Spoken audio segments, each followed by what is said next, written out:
Assalamualaikum warahmatullahi wabarakatuh. Perkenalkan, kami dari kelompok 10. Di sini kami akan mempresentasikan tugas mata kuliah media pembelajaran yang diampu oleh Bapak Rusdi MPD dengan materi konsumsi, tabungan, dan investasi. Perkenalkan, nama saya Saidul Akbar dengan NIM 084. Di sini saya akan menjelaskan tentang konsumsi. Konsumsi dapat diartikan sebagai keseluruhan penggunaan barang dan jasa yang dilakukan oleh manusia untuk memenuhi hidupnya. Kegiatan konsumsi yang dilakukan oleh rumah tangga dapat mempengaruhi beberapa faktor sebagai berikut.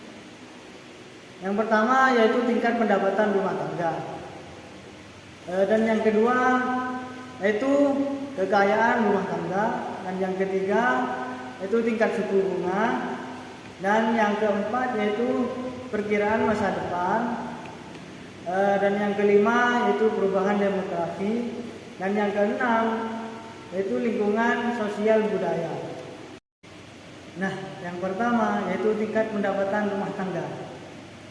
Pendapatan merupakan balas jasa yang diterima oleh rumah tangga atas penyerahan atau pemakaian faktor produksi. Tingkat pendapatan berpengaruh besar terhadap konsumsi masyarakat. Semakin besar tingkat pendapatan, akan semakin besar pula konsumsi yang dilakukan. Yang kedua yaitu kekayaan rumah tangga. Kekayaan rumah tangga dapat diartikan sebagai keseluruhan harta benda yang dimiliki oleh rumah tangga atas kegiatan ekonomi yang dilakukannya. Contohnya seperti rumah, tanah, dan kendaraan, serta kekayaan finansial berupa saham dan deposito berjangka. Kekayaan bisa meningkatkan konsumsi karena menambah pendapatan yang diterima oleh rumah tangga. Yang ketiga yaitu tingkat suku bunga. Tingkat suku bunga yang berlaku di suatu negara berpengaruh besar terhadap konsumsi rumah tangga. Tingkat suku bunga tersebut mempengaruhi konsumsi rumah tangga secara kredit. Kegiatan konsumsi kredit semakin mahal sehingga sebagian rumah tangga menunda konsumsinya. Rumah tangga memilih untuk menabung di bank karena dianggap lebih menguntungkan. Perkiraan masa depan.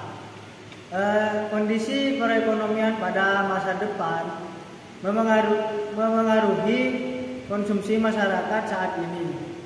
Jika perekonomian pada masa depan diperkirakan membaik, kegiatan konsumsi semakin meningkat. Sebaliknya, jika perekonomian diperkirakan memburuk, konsumsi masyarakat juga akan menurun. Masyarakat akan menyimpan kekayaan dalam bentuk tunai untuk menjaga-jaga menghadapi perekonomian yang memburuk. Faktor demografi berkaitan dengan perubahan jumlah dan komposisi penduduk. Jumlah penduduk yang semakin besar berdampak pada meningkatnya kegiatan konsumsi. Faktor usia, jenis kelamin, dan tingkat pendidikan penduduk juga memengaruhi kegiatan konsumsi. Semakin besar jumlah penduduk berusia produktif, maka semakin besar tingkat konsumsinya. Hal ini disebabkan tingkat pendapatan masyarakat juga semakin besar. Dan yang keenam yaitu lingkungan sosial budaya. Lingkungan sosial budaya masyarakat tidak sama tergantung pada kondisi geografis. Masyarakat yang tinggal di pedesaan akan mengkonsumsi barang dan jasa yang berbeda dengan masyarakat di pesisir pantai atau di perkotaan. Baik, di sini saya akan melanjutkan dari pemateri sebelumnya. Yang ketiga, tabungan. Tabungan merupakan bagian pendapatan seseorang, perusahaan, atau lembaga yang tidak dibelanjakan untuk melakukan kegiatan konsumsi. Tabungan dapat disimpan dalam bentuk deposito atau surat-surat berharga. Untuk menambah modal usaha, modal tersebut dapat digunakan untuk membiayai proses produksi yang produktif. Nah, tabungan yang terdapat di dalam perekonomian berasal dari sumber-sumber berikut. Yang pertama, ada tabungan pemerintah. Tabungan pemerintah berasal dari kelebihan penerimaan pemerintah atas pengeluaran konsumsinya. Besarnya tabungan pemerintah dapat ditambah melalui peningkatan rasio pengumpulan pajak terhadap gross national produk atau GNP, reformasi struktur pajak, dan peningkatan tarif pajak yang ada. Nah, yang kedua, tabungan swasta domestik. Tabungan swasta domestik berperan besar dalam mendukung pembentukan modal di dalam negeri. Tabungan jelas ini berasal dari sektor rumah tangga dan perusahaan nasional. Dan yang terakhir, tabungan asing atau luar negeri. Tabungan asing berasal dari pemerintah asing atau bertuan luar negeri, dan tabungan swasta asing. Tabungan swasta asing berasal dari investasi asing atau penanaman modal asing oleh perusahaan multinasional atau transnasional. Yang keempat, fungsi tabungan. Fungsi tabungan berhubungan dengan fungsi konsumsi. Artinya, fungsi tabungan diperoleh dari fungsi konsumsi yang ditunjukkan dalam persamaan berikut.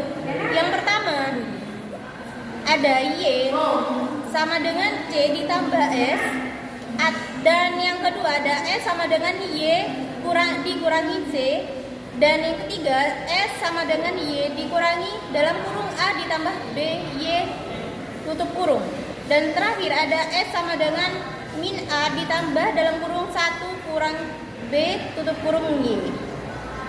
Nah, keterangannya ada rumus Y yaitu pendapatan, rumus C adalah konsumsi, rumus S adalah tabungan, rumus A kecil itu adalah tabungan otonom, rumus B kecil adalah MPC atau marginal personality to consume.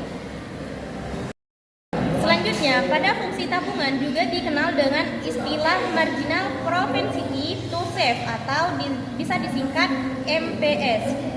MPS menunjukkan kenaikan tambahan yang ditabung akibat kenaikan pendapatan yang tidak dikonsumsi.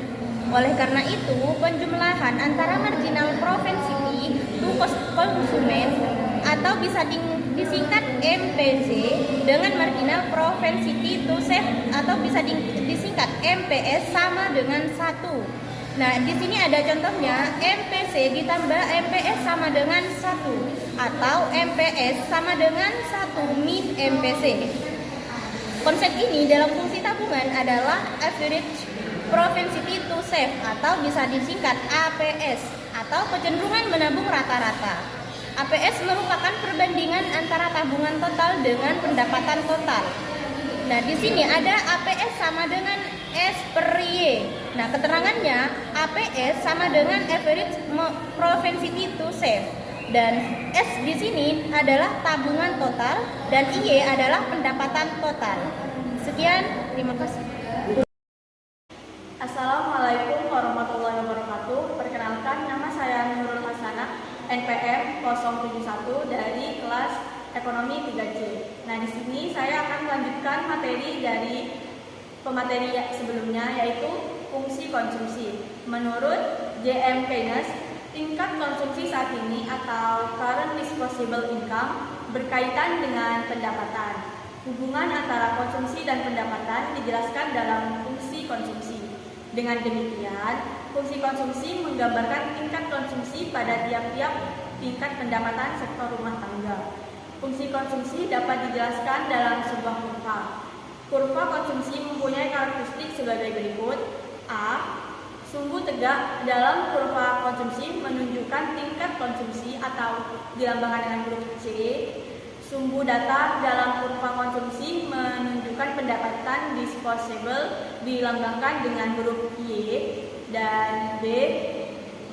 Kurva konsumsi mempunyai slope atau kemiringan positif. Jika pendapatan atau Y naik, tingkat konsumsinya atau C juga naik. Yang terakhir, kurva konsumsi memotong sumbu C di atas 0. Hal tersebut diartikan bahwa konsumsi tidak mungkin 0. Konsumsi tetap harus dilakukan walaupun seseorang tidak mempunyai pendapatan. Konsumsi dilakukan dengan menarik tabungan atau meminjam uang. Berikut ini merupakan contoh kurva fungsi konsumsi. Fungsi atau persamaan konsumsi dapat dirumuskan sebagai berikut. C sama dengan A plus BY dengan keterangan C merupakan konsumsi seluruh rumah tangga atau agregat, A merupakan konsumsi otonom, yaitu besarnya konsumsi ketika pendapatan 0, B kemiringan atau slope garis, Y pendapatan disposable. Tingkat konsumsi akan bertambah jika tingkat pendapatan juga bertambah. Angka menunjukkan besarnya tambahan konsumsi akibat perubahan pendapatan disebut kecenderungan mengkonsumsi marginal atau marginal propensity to consume atau MPC. Besarnya MPC dapat dirumuskan sebagai berikut. Berikut penjelasan dari rumus MPC, yaitu MPC merupakan marginal propensity to consume atau kecenderungan mengkonsumsi marginal. Delta C merupakan perubahan konsumsi serta delta Y merupakan perubahan pendapatan. Tambahan konsumsi tidak akan lebih besar daripada tambahan pendapatan. Oleh karena itu, angka MPC juga tidak akan lebih besar daripada 1. Angka MPC juga tidak mungkin negatif karena manusia tidak mungkin hidup di bawah batas konsumsi minimal. Selain MPC, ada pula konsep kecenderungan mengkonsumsi rata-rata atau average propensity to consume atau APC. APC merupakan perbandingan antara konsumsi total dengan pendapatan disposable total. Besarnya APC dirumuskan sebagai berikut. Keterangannya, APC merupakan average propensity to consume atau kecenderungan mengkonsumsi rata-rata, C konsumsi total, dan Y merupakan pendapatan disposable total. Perkenalkan, nama saya Ariana dengan NPM 086. Di sini saya sebagai pemateri terakhir dengan materi investasi. Investasi merupakan pengeluaran terbesar yang kedua setelah konsumsi, di mana investasi di sini memegang peran penting terhadap perubahan tingkat pendapatan, kesempatan kerja, dan pertumbuhan hasil produksi. Tingkat investasi berpengaruh terhadap kemajuan perekonomian, di mana jika suatu negara ingin perekonomiannya maju, maka negara tersebut harus meningkatkan investasi. Investasi dalam konteks makro dilakukan melalui dua cara. Yang pertama yaitu pembelian surat berharga bisa dikatakan dengan investasi finansial, dan yang kedua yaitu pembelian barang-barang modal yaitu investasi fisik. Investasi fisik merupakan pengeluaran yang bisa meningkatkan jumlah barang modal dalam suatu perekonomian pada waktu tertentu. Investasi fisik bisa dikelompokkan menjadi sebagai berikut. Investasi fisik bisa dikelompokkan menjadi dua. Yang pertama yaitu investasi barang, modal, dan bangunan. Investasi dalam bentuk ini yaitu investasi harta tetap. Investasi ini memiliki umur ekonomis lebih dari 1 tahun. Jumlah investasi yang diperhitungkan berupa investasi bersih, yaitu pembentukan modal tetap dikurangi penyusutan. Yang kedua yaitu investasi persediaan. Investasi persediaan disebut juga investasi yang direncanakan. Ketersediaan produk dilakukan untuk mengantisipasi peningkatan permintaan. Oleh karena itu, perusahaan memproduksi barang dalam jumlah besar sehingga melebihi target yang ditetapkan. Kelebihan produksi ini merupakan investasi persediaan yang diharapkan bisa meningkatkan keuntungan. Fungsi permintaan investasi. Investasi dipengaruhi oleh tingkat suku bunga sehingga terjadi hubungan terbalik antara investasi dengan tingkat suku bunga. Hubungan tersebut digambarkan dalam fungsi permintaan investasi sama dengan I kecil, di mana I itu adalah investasi dan I kecil itu adalah tingkat suku bunga. Fungsi investasi bisa dibuat menjadi kurva permintaan investasi. Kurva permintaan investasi menggambarkan sebagai volume atau besarnya investasi yang akan dilakukan oleh perusahaan pada berbagai tingkat suku bunga. Kurva investasi agregat merupakan penjumlahan dari kurva-kurva